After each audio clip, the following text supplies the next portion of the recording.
Tearaway, one of the best Vita exclusives to come out. In fact, it's one of the only Vita exclusives to come out, giving us creative level designs, yet keeping the basics of a collectathon. I'm surprised that some people try to focus on what it doesn't have, rather than what it does. But all that aside, the game actually has some cut content and minor differences from the final product. Oh, and your finger was going to be the main character. Welcome to Beta Bits, the show that's totally not a gaming mysteries parody. With all that aside, let's look at the beta of Tearaway. In early 2011, after the success of the first two Little Big Planet games, Media Molecule, the studio behind those games, needed a change. Lead designer Rex Kroll had been documented saying, "For the first 6 months, everyone just had such big Little Big Planet hangups. It's our heritage, and we love it, and it's a really important thing. But you kind of need to just creatively move on from there and get rid of things."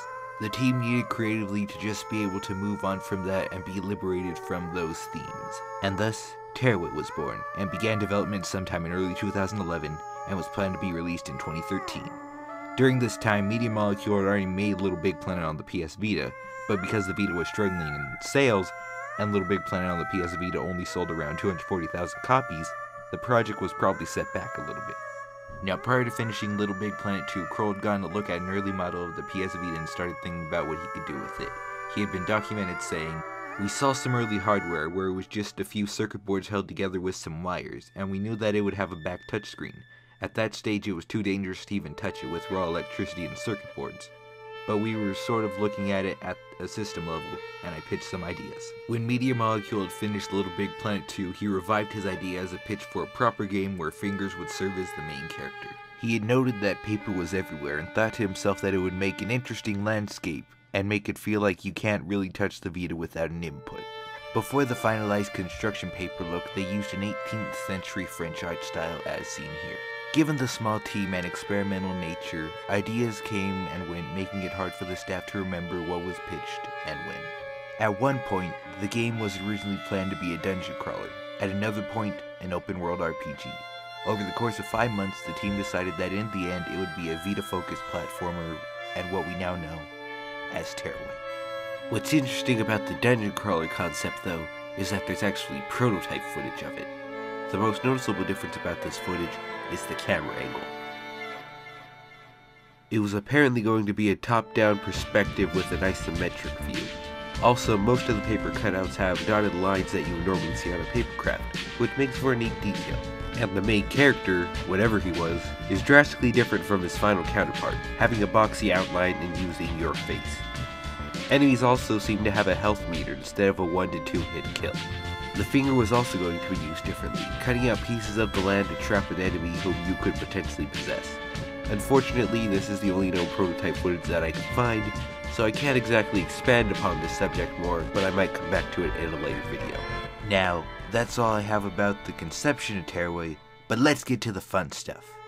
Now, the first thing that's noticeable about the graphical differences is in the announcement trailer, and Iota looks a bit cleaner from his final counterpart. The whole game also seems to run a bit smoother, but then again, this is just the beta footage. Speaking of beta footage, Scraps, the main enemies of the game, seem to have a wider variety than in the final product. Some of them have mustaches and also come in different sizes, instead of the final version's Iota-sized ones. The graphics of the finger also seem to have a noticeably finer look, looking almost like it was a non-digitized finger. But as I said before, it is just beta footage. Also, in a few short scenes, some trailers hint at weather affecting Iota's look. Not to mention in early trailers, the presents are yellow with red ribbon instead of red with yellow ribbon. They also seem to have a more uniform bow. And in the E3 trailer, the Green Man has some more color than in his final version where he's green. The HUD also seemed a bit different. Instead of going to the menu to check your progress on how much confetti you've collected in a level, there would be a meter on the right implying how much confetti you found. There's also a few more graphical differences as you can see here, but none too noteworthy. With that said, let's look at the cut content. Wendigo Fisher, the third level in the Sogport chapter of the game, is noticeably different than its final counterpart. I wish I could go into detail about every single little thing, but there's just too much stuff to point out in this video. What I can point out are some design and gameplay choices cut from the final version of the game. In various trailers, you could see Wendigos getting trapped in giant present cages as a means to escape them. A few other cut mechanics also look really neat. There are apparently going to be puzzles that use the Vita's mic, as seen in the first few trailers. It also seemed like the tilt mechanic was going to be more prominent and involved than in the final versions. One final gameplay difference is that the squeeze box is nowhere to be found, and is instead replaced by a megaphone-like item where you just scream your lungs out. I'm really glad they removed this. But that's the beta at Tearaway.